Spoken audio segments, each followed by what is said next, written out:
Okay. Uh, there is also a movie called Her. Have you seen that movie? Have you seen this movie? No? You have seen. Actually, this movie is about an operating system, and the man falls in love with this operating system. If you get a chance, if you have not seen it, it's an interesting, thought-provoking movie. You should watch it. Okay.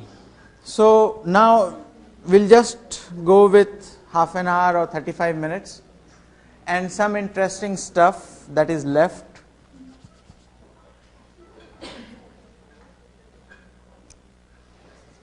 But just to conclude the personal identity question, because that is also very important and interesting for any kind of application.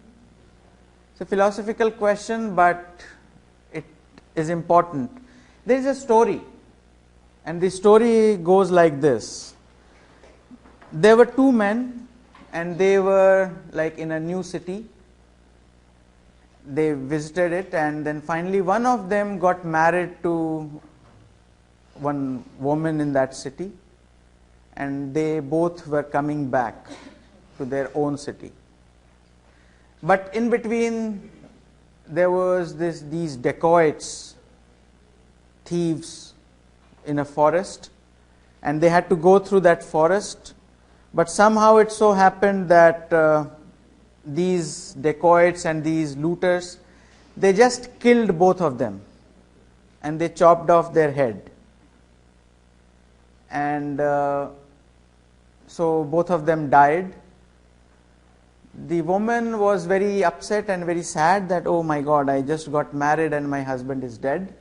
But she was a big devotee of some god, and she started praying to that god, actually goddess, and that goddess appeared and said that, oh my God, no, why God will say my God?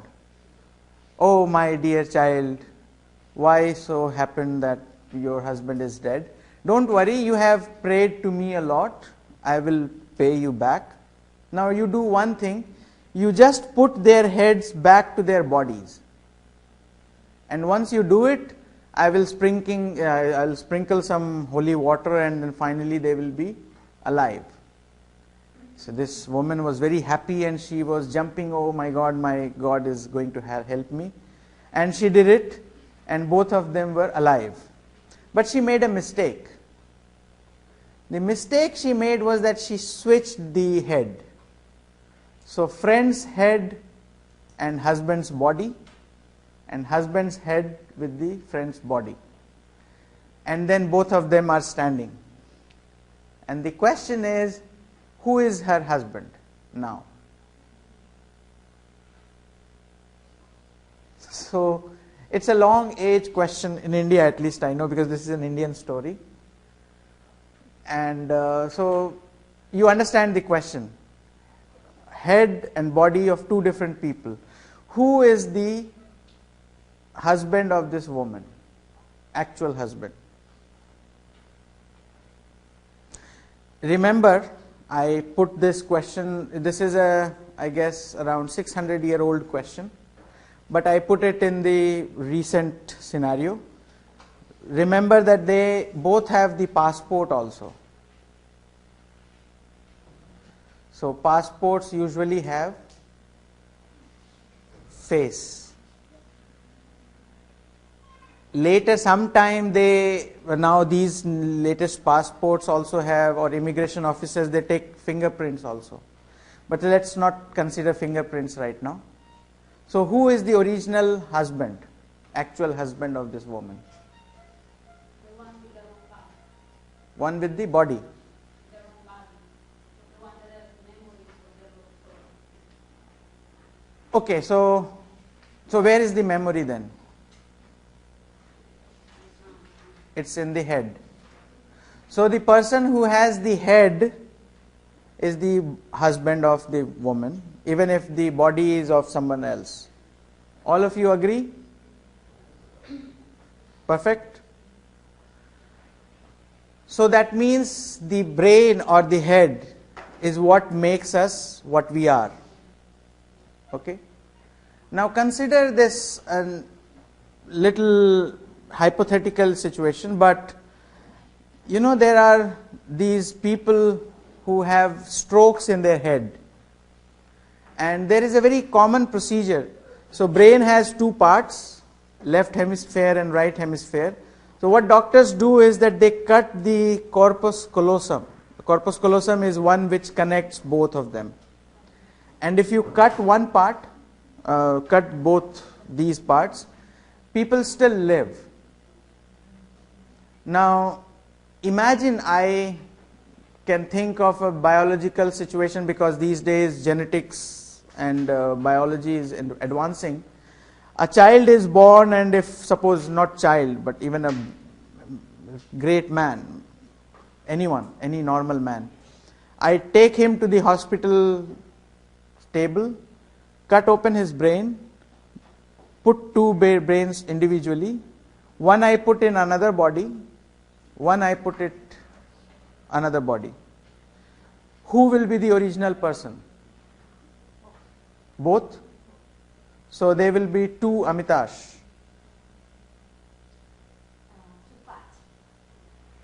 Two parts of the same person. But they are two people anyways. They are two people. Who is the original one? No one is the original one. So that means we are single, it's just by chance. We do not have a concept of identity, or is just an illusion.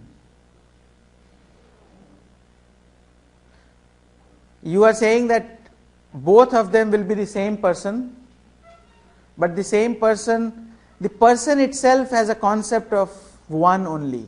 You cannot have two persons of the same thing. If, say, next second Amitash comes in, it's odd. This concept of personal identity. Anyways, the issue is, there is an interesting book by Perry. I'll upload that book. If you read, it's in dialogue form. So what they claim is that the personal identity is a big question, and if you can somehow replicate memories, as you said, memories are the one that makes human beings. You can have multiple memories also, if you can somehow copy it and then make hundreds of copies. Anyways, so these are the interesting philosophical issues. We have discussed a lot of them. But then all of this study, how does it relate to you? How does it relate to any of us? These are just studies.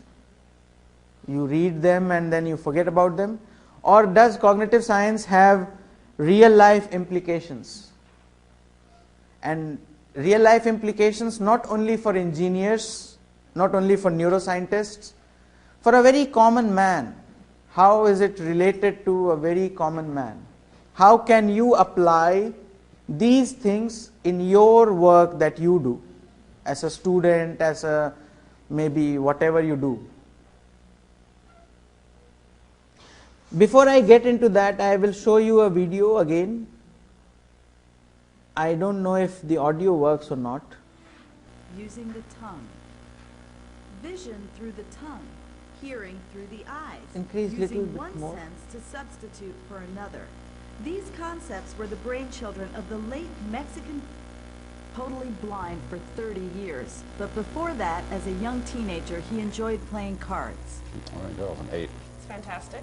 Roger is testing a device based on a concept which many have found hard to believe, that it's possible to see using the tongue. Vision through the tongue, hearing through the eyes, using one sense to substitute for another.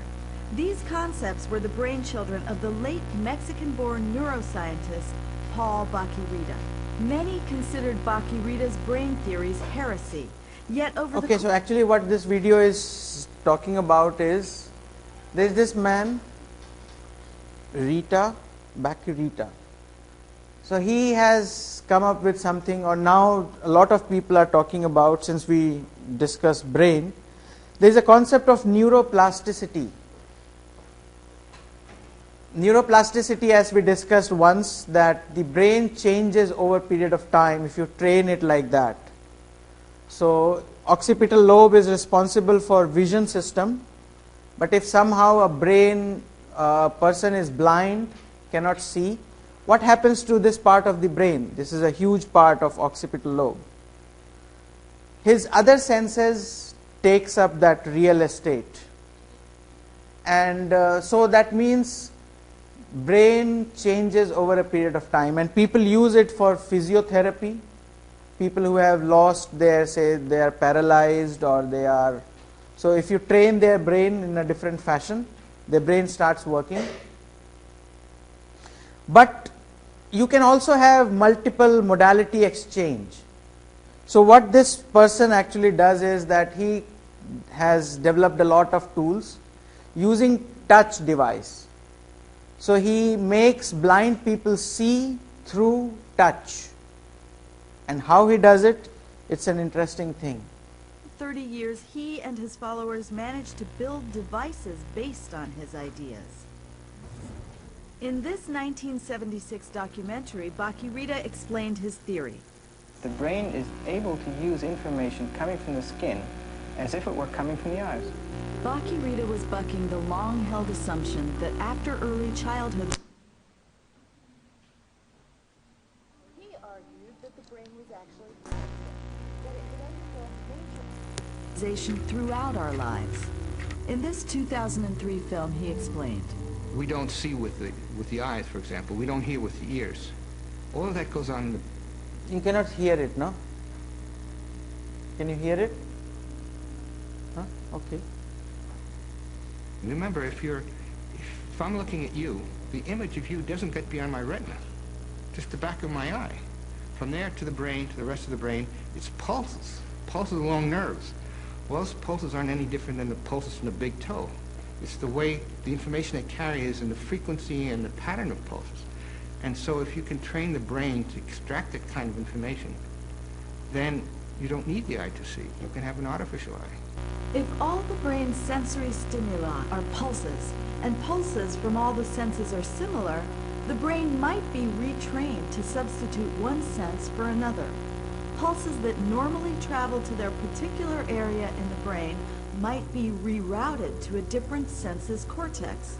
This plasticity allows the brain to relearn the senses. Bhakirita experimented using the sense of touch.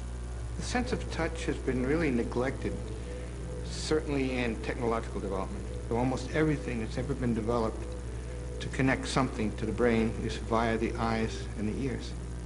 His first device substituted the sense of sight for the sense of touch on the subject's back.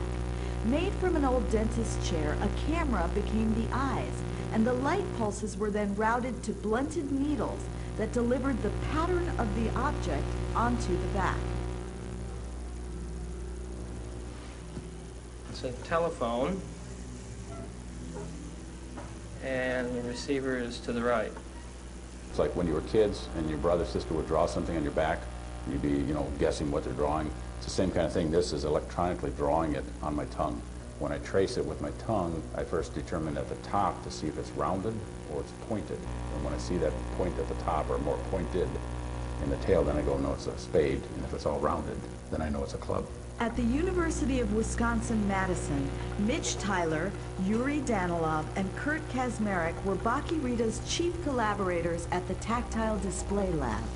Their most sophisticated device yet is now being tested at a company called WeCab, set up in 2001 by Bhakirita and Tyler. As they still don't have a custom-made camera, this off-the-shelf device currently uses 3 cameras to function as one. This one gives us our widest field of view, this one gives a medium field of view, and this one's really good for close-up shots. But when he uses the zoom lever, he moves through them as if it's one camera. In a black and white image, any pixels in the image that are white show up as a strong stimulation on the tongue. Any pixels that are gray show up as a medium level stimulation on your tongue. And any pixels that are black are no stimulation. And so that's how we translate the black and white.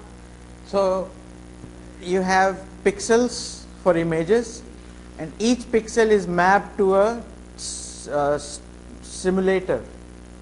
So it's like whenever there is a white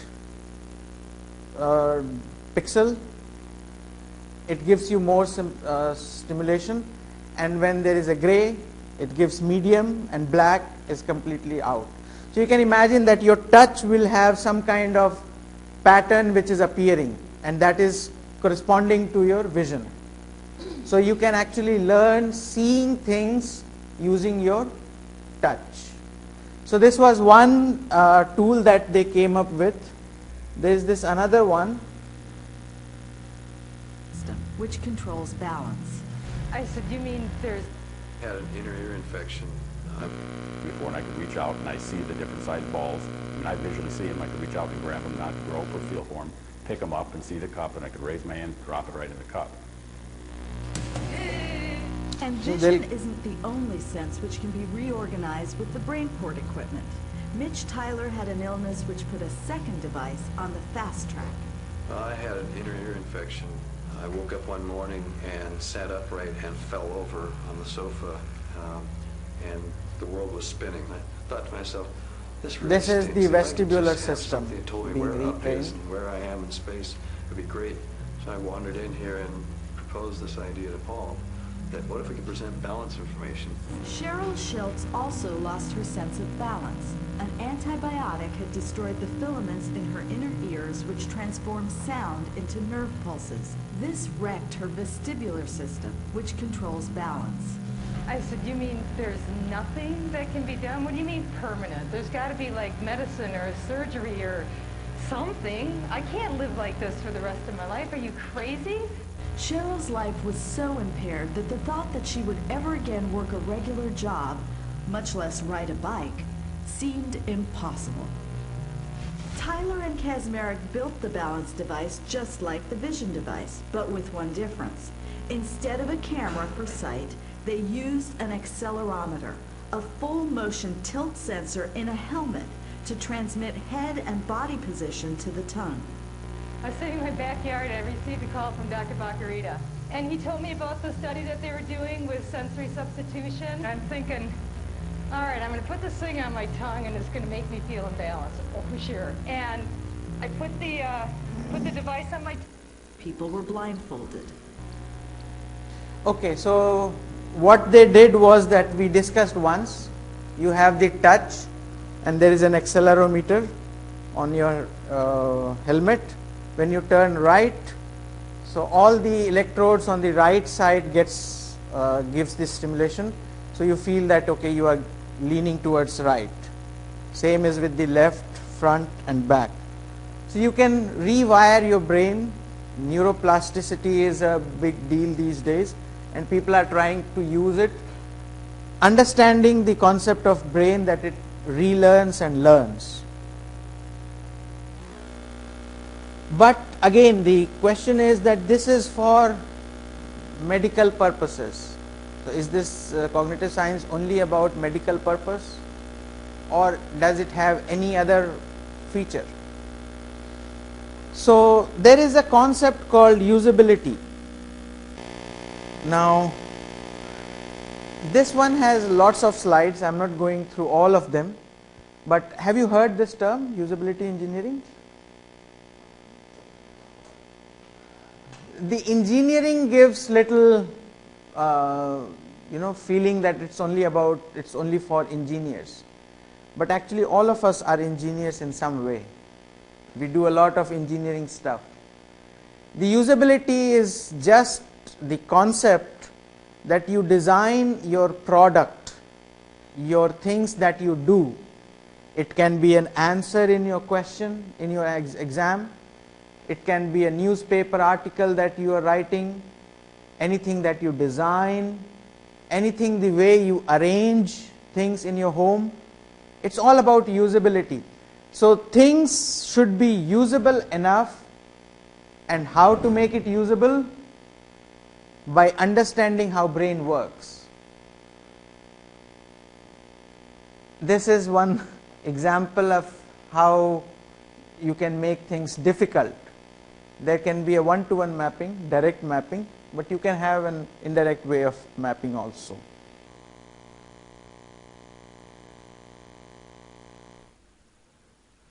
where is the close button in any system? It doesn't have. Oh, on the left top, and in Windows right top. Why?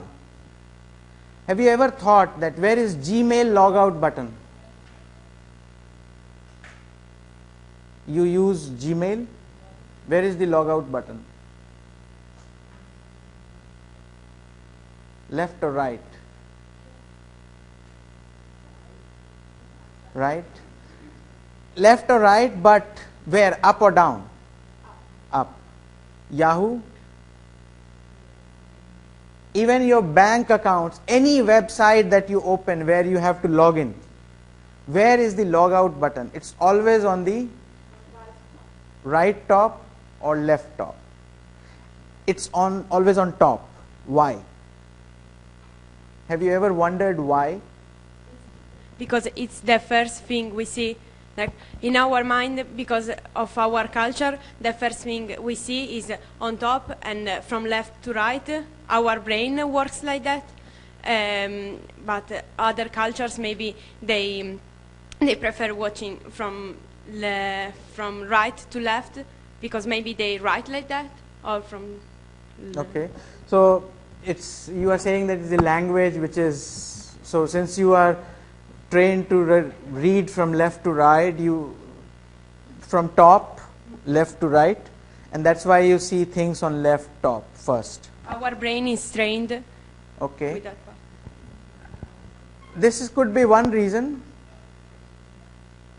but this reminds me of a joke. Coca-Cola campaign. Coca-Cola campaign. So there was an famous German advertiser, and they found that the Coca-Cola is not selling much in Saudi Arabia. Saudi, in Gulf area. So he was sent there to make all advertisements. So he made a picture, and the picture is very interesting. The picture is like this. So the first image he made, where this person is lying down and no energy, nothing. And then the second one is this person drinks Coca-Cola. And then this person is shown running. And then they made this ad, and then they finally published it in newspapers, and they found that after a month or something, their sale just got down, didn't increase. The reason was Arabic is not read from left to right. Arabic is read from right to left. So how people saw it, there's a person running and he drinks Coca-Cola, and then finally he loses his energy. So that could be one reason, but this is one interesting way of looking at things. But the reason why logout buttons are on the top is because of the desktop metaphor that computer uses.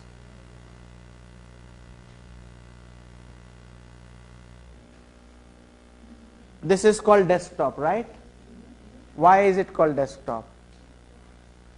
Desktop should be this. This is desk and this is top.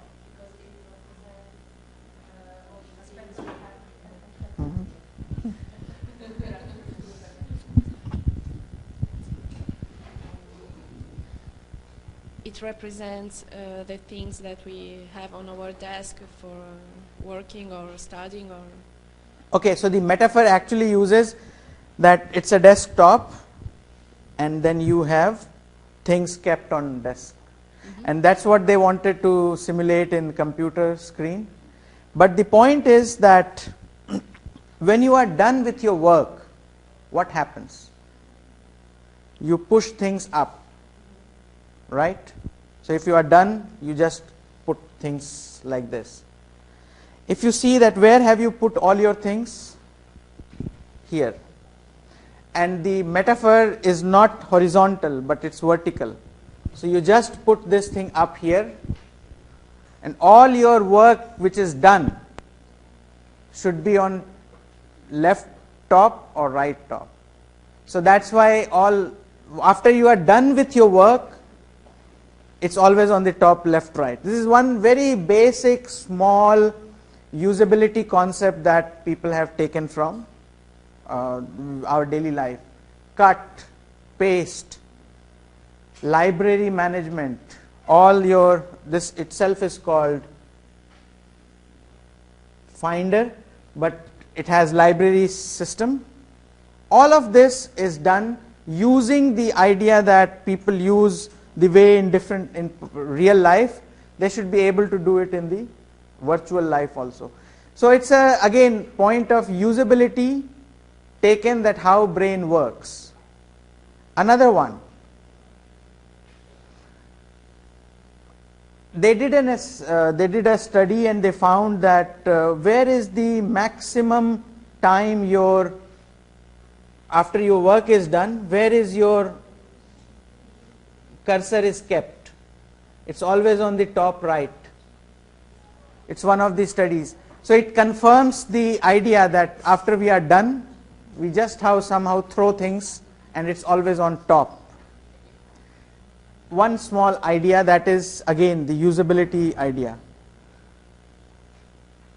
Web pages, when they design, there is this paintings called Mondrians.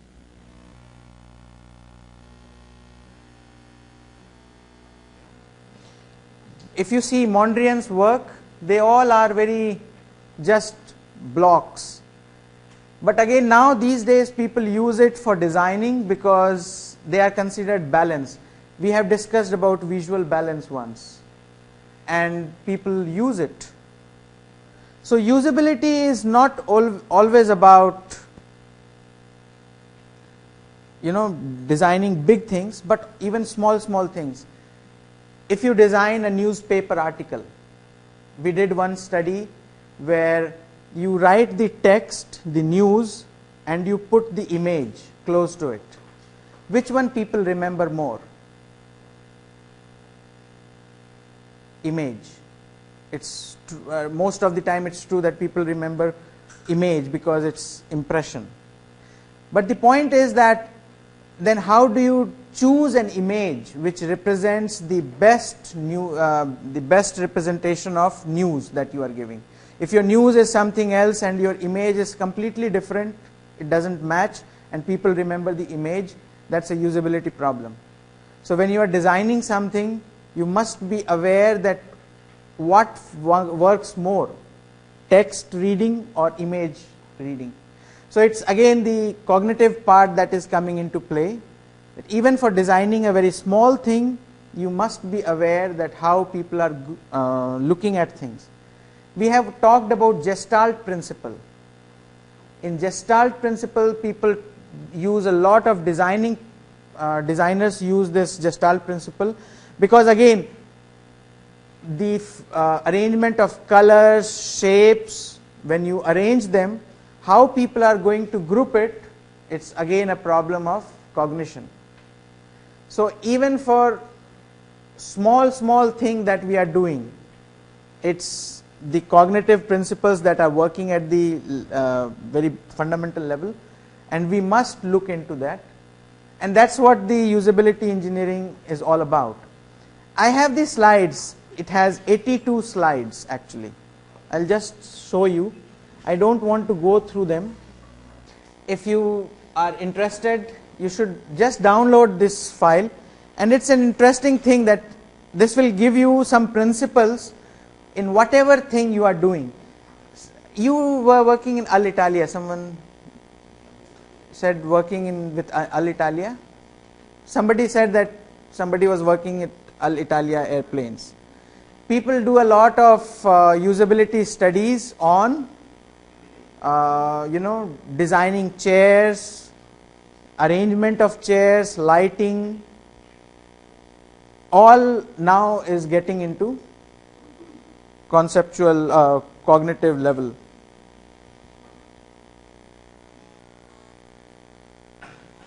So it has a lot of stuff. Just go through. I needed one and at least 2-3 classes for this thing. But this is all about usability, and it should be applied. Cognitive science principles should be applied to our daily life in whatever thing we are doing. Designing a small thing to designing a bigger thing. Because at the end, the question is always that for same service, you have multiple service providers. Which one will you choose? You will choose the one which gives you the best in terms of usability. Functioning is fine every time.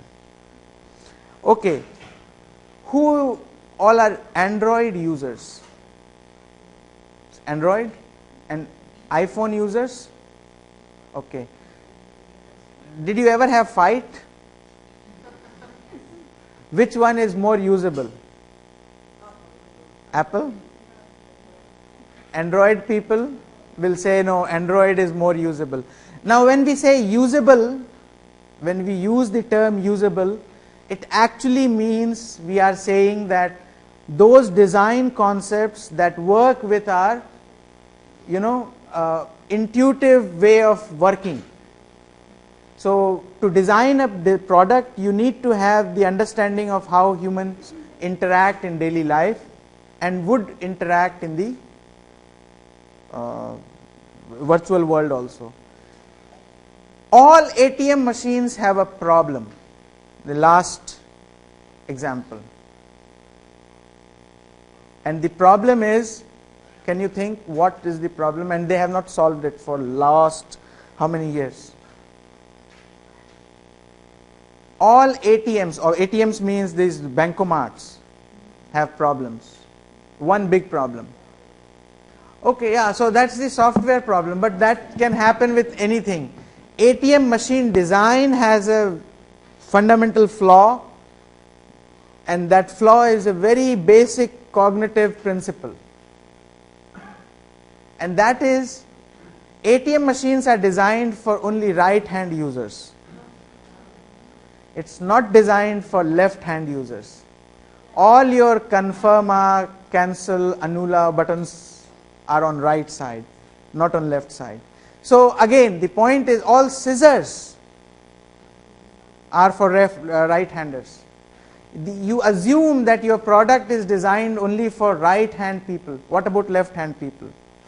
So a lot of small things that are, you try to put it in your systems, and systems I mean anything that you design, including this particular thing. It has a hole here. Actually, if you see, it's the one which I bought. It's a nice wallet. Right side you can put the mobile phone, and this side you can put some money, which I don't have much. And then you have these, cards slot. Here there is a slight cut, not on the top, but here on the left side. Why? Can you think? To put the 3.1 millimeter jack, audio jack. So you don't have to, you just put your this jack, close it, and it works fine. Again, this is a very small usability result that people have put into the product. So very small things that are put into place, and when you are designing, you need to have a proper understanding of human behavior, human cognition at various levels. So that's where cognitive science in general can be useful for anyone who does any kind of work. So that's the idea. We could not finish a lot of stuff. I had a lot of material, not only this, but at last I will put some more material on the website, and you can just look at them, and if you are interested, continue and do something interesting. So I am done. Thank you very much for joining the course, and we'll see you sometime soon. Yeah. Thank you. Oh. Thank you for you also.